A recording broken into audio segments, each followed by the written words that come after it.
ان کنتم صادقین. کہا جب صورت یہ ہے کہ نہ تو تم مذہب کی سطح پہ کوئی اتھارٹی کوڈ کر سکتے ہو، نہ علم کی بارگاہ سے کوئی دلیل لا سکتے ہو، اس کے باوجود یہ ان انسانوں کو اور انسانوں کی یہ ہڈیوں کو اور ان کے پتھروں اور چونے گاز کی قبروں کو اور ان بتوں کو، ان کو صاحب اقتدار اور صاحب اختیار ماننا، اس سے زیادہ اور گمراہ کن بات کیا ہو سکتی ہے؟ وَمَنْ أَضَلُّ مِمَّنْ يَدْعُو مِنْ دُونِ اللَّهِ مَنْ لَا يَسْتَجِيبُ لَهُ إِلَى يَوْمِ الْقِيَامَةِ وَهُمْ عَنْ دُعَائِهِمْ غَافِلُونَ. غور کیجیے عزیزان مان، ساری قوم ہماری مردہ پرستی میں ڈوبی ہوئی ہے. زندہ انسانوں کی طرف ایسا رخ نہیں کرتی جتنا یہ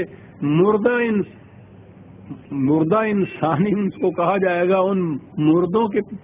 اور پھر یہ بھی نہیں ہے کہ ان کی کہیں وہ مردوں کی لاشیں رکھی ہوئی ہیں، ان کی قبروں کے اوپر، ان کے قبوں کے اوپر پتھر اور چونے گاز کی جو عمارتیں بنی ہوئی ہیں، ان کے سنگے آستان کے اوپر جا کے سجدہ ریزی ہوتی ہے، دعائیں مانگی جاتی ہیں، مرادیں مانگی جاتی ہیں، شریک خدائی سمجھا جاتا ہے، خدا سے براہ راست نہیں دعا کی جاتی. وہ کہا سوچو تو صحیح، زندہ انسانوں میں کسی میں یہ قوت نہیں ہے کہ کوئی تخلیق کر سکے یا نظام خداوندی میں شریک ہو سکے. تو تمہاری جہالت کی یہ کیفیت ہے کہ یہ زندہ انسانوں میں نہیں، اور تم مردہ انسانوں میں، اور مردہ انسانوں کو بھی آستانوں کے اوپر اور ان کی قبروں میں یہ قوتیں مان رہے ہو. ہر قسم کی مراد پوری کریں گے. کہا ایک تو یہ چیز تم جو کچھ کہتے ہو وہاں کبھی کسی نے سنا ہے کہ وہ جواب بھی دیتے ہو سامنے سے؟ کیا بات ہے.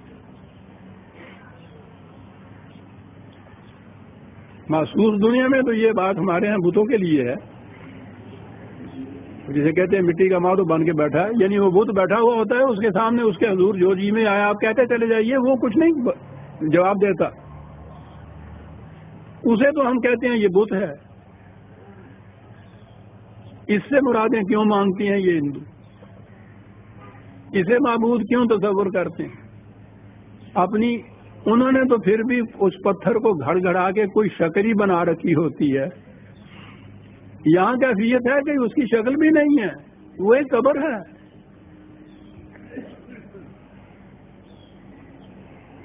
وہاں جا کے ان کو مخاطب کر کے ان سے دعائیں مانگی جاتی ہیں، مرادیں مانگی جاتی ہیں، درخواستیں پیش کی جاتی ہیں، گڑ گڑایا جایا ہے، رویا جاتا ہے. تو کہا یہ ساری عمر تم کرتے رہتے ہو، کبھی اس نے کوئی تمہیں جواب بھی دیا سامنے سے؟ تو جواب ہی نہیں جو دے سکتا، وہ تمہاری مراد کیا پوری کر سکے گا؟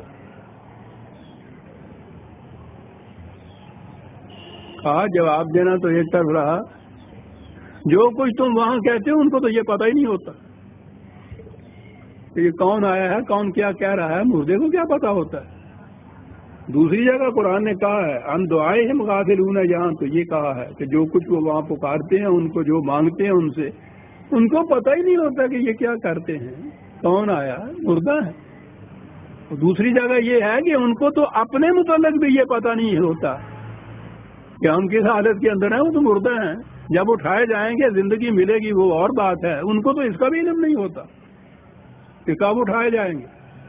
جنہیں اپنے متعلق یہ علم نہیں ہوتا، ان کے متعلق یہ تصور کر لینا کہ وہ ہماری ہر دعا کو سنتے ہیں، ہر مانگ ان تک پہنچتی ہے، پھر ان کو اتنا اقتدار حاصل ہے کہ وہ اس کو پورا بھی کر سکتے ہیں. آپ سوچ لیجئے کہ اس جہالت کا کیا علاج ہے. نہ وحی کی سند اس کے لیے، نہ علم کی بارگاہ سے کوئی دلیل اس کے لیے. بت سامنے سے بولتا نہیں تو اس کے خلاف تو ہم روز ان کو تانے دیتے رہتے ہیں کہ کہاں جاتے ہو، کیا مانگتے ہو.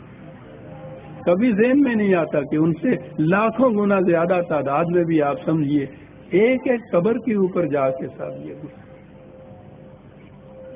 اور قرآن کی دلیلیں دیکھیے کہ کبھی وہاں سے کوئی جواب بھی آیا تمہیں؟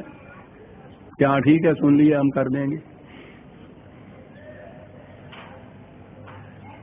وہ تو تمہاری ان دعاؤں سے بھی باخبر نہیں ہوتے، بے خبر ہوتے. زندہ انسان ایک مردہ انسان سے اپنی مرادیں مانگ رہا ہے. اللہ